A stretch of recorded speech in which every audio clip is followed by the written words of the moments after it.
జై శ్రీరామ్. హిందూ బంధువులరా, ఈ మధ్యకాలంలో ఏ మీడియా చూసినా, ఏ వాట్సాప్లో చూసినా బంగ్లాదేశ్ గురించే తరచుగా మనం వార్తలు వింటున్నాం. ఈ మధ్యకాలంలో మధ్యప్రదేశ్కి సంబంధించిన ఒక కాంగ్రెస్ పార్టీ నాయకుడు మాట్లాడతాడు. అతని పేరు సజ్జన్ సింగ్ వర్మ. సిగ్గుండాలి, బుర్ర తక్కువ ఎదవ, హసీనాకు పట్టిన గతి నరేంద్ర మోడీ పడుతుందంట. ఈ యదవ నా కొడుకు ఈ దేశంలో ఉన్నాడా, వేరే దేశంలో ఉన్నాడా? అరే, అక్కడ ఆమె జరిగింది ఒక మహిళకు జరిగిన అన్యాయం గురించి మాట్లాడలేని చేతగాని నా కొడుకు ఈ దేశంలో ఉండి ఈ దేశాన్ని అవమానపరుస్తాడా? అసలు కేంద్ర ప్రభుత్వం ఇలాంటి చెత్త నా కొడుకులను ఇమ్మీడియట్గా ఒక కన్నేయాల. ఈ నా కొడుకులకు పాకిస్తాన్తో, అమెరికా, కొన్ని దేశాలతో, శత్రు దేశాలతో సంబంధాలు ఉన్నట్లున్నాయి. బంగ్లాదేశ్లో జరిగినది ఇది రిజర్వేషన్స్ ఎందుకు జరిగినాయి? అక్కడ దాడులు ఎవరు చేశారు?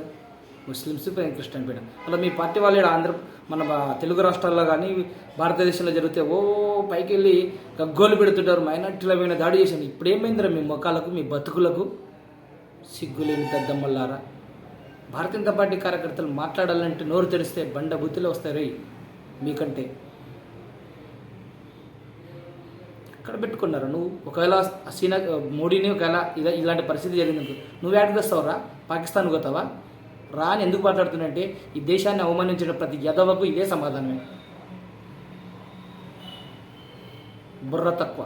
ఇంకొకడు ప్రపంచంలో హెడెన్బర్గ్ అనే ఒకడు నిన్ననే వాడు మళ్ళీ స్టార్ట్ చేశాడు. వానికి ఏమి ఇచ్చారు? కేంద్ర ప్రభుత్వం, నరేంద్ర మోడీ గారు, అరే నువ్వేం చేస్తున్నావు, నువ్వు గతంలో ఒక ఆరోపణ చేశావు, ఆ ఆరోపణ వాస్తవాలు ఏమన్నా లేవు, ఏమీ లేవు, అదాని గురించి బాగా కరెక్ట్గా ఉన్నాయి అని సెబీ చెప్పింది. సెబీ చెబితే ఈడొచ్చి వివరణ ఇవ్వాల్సిన చేతగాని ఎదవా, మళ్ళీ హిడెన్బర్గ్ అనే ఒక గొర్రె, ఒక బుర్ర తక్కువ ఎదవా, మళ్ళీ ఇప్పుడు అందులో సెబీలో ఒక కీలకమైన వ్యక్తిపై మళ్ళీ ఆరోపణలు. ఏమి ఈ దేశం, భారతదేశం అభివృద్ధి చెందుతుంటే ప్రపంచ దేశాలకు, అమెరికా, చైనా, కొన్ని దేశాలకు నచ్చడం లేనిది.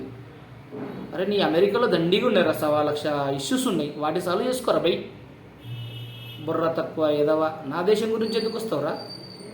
దయచేసి ఇలాంటి బుర్ర తక్కువ స్టేట్మెంట్లు కొన్ని యూట్యూబ్ ఛానళ్ళు వస్తున్నాయి, వాడిని బ్యాన్ చేయండి. వీళ్ళు దేశానికి ద్రోహులు. అక్కడ జరిగింది ఏమన్నా ఉండొచ్చు కానీ కొద్దిగానే ఉంటుంది, అసలు ఈ దేశానికి సంబంధం లేని విషయం ఉంటుంది. ప్రధానమంత్రి నరేంద్ర మోడీని దించడానికి కంకణం కట్టుకునేవి కొన్ని దేశాలు.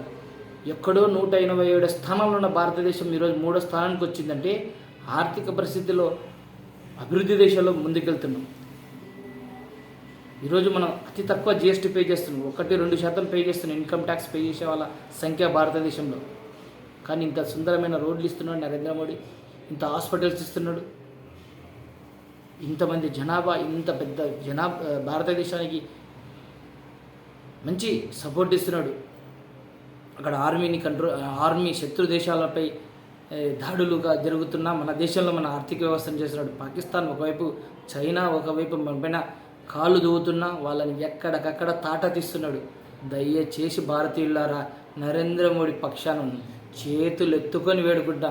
నరేంద్ర మోడీ గాన ఈరోజు ఈ దేశానికి లేకపోతే మనకు కూడా శ్రీలంక, వెనిజులా, పాకిస్తాన్, ఇప్పుడు తిరుగుతున్న బంగ్లాదేశ్ పడుతుంది. మీరు మారకపోతే, మీరు ఇంకా నరేంద్ర మోడీకి ఎవడో విమర్శిస్తే, వెర్రిపప్ప ఎదవ ఈ దేశంలో పుట్టినవాడు విమర్శిస్తే 100 మందికి షేర్ చేస్తున్నారు పని కట్టుకొని. దయచేసి మానండి. ఇది మంచి సంస్కృతి కాదు. నీ దేశాన్ని నువ్వే నాశనం చేసుకుంటున్నావు. నువ్వు షేర్ చేస్తున్నావు అంటే మంచి పని ఉండాలి, మంచిది ఉండాలి. ఒక్కసారి ఆలోచించండి. నా భారతదేశం హిందువుల బంధువులని ఎక్కడ వద్దు, ఆ పదం వద్దు. సార్, భారతదేశంలో పుట్టిన ప్రతి వాడు భారతీయుడే. వాడు ముస్లిం అయినా, హిందూ అయినా, క్రిస్టియన్ అయినా, ఇంకోటైనా మనమంతా భారతీయులం. మన దేశాన్ని మనం రక్షించుకుందాం, మన పిల్లల్ని మనం రక్షించుకుందాం. బంగ్లాదేశ్ లాంటి పరిస్థితి వద్దు. ఈరోజు బంగ్లాదేశ్లో ఏమైంది? డబ్బున్న వాళ్ళల్లో ఆస్తులు కొల్లగొట్టుకొని సంపాదించుకుంటున్నారు కొద్దిమంది చిల్లర నా కొడుకులు, రౌడీలను పెట్టి. నెక్స్ట్ మన భారతదేశంలో కూడా అదే జరిగితే మన బాధ ఎవరితో చెప్పుకోవాలి? ఒక్కసారి ఆలోచించండి. జై శ్రీరామ్.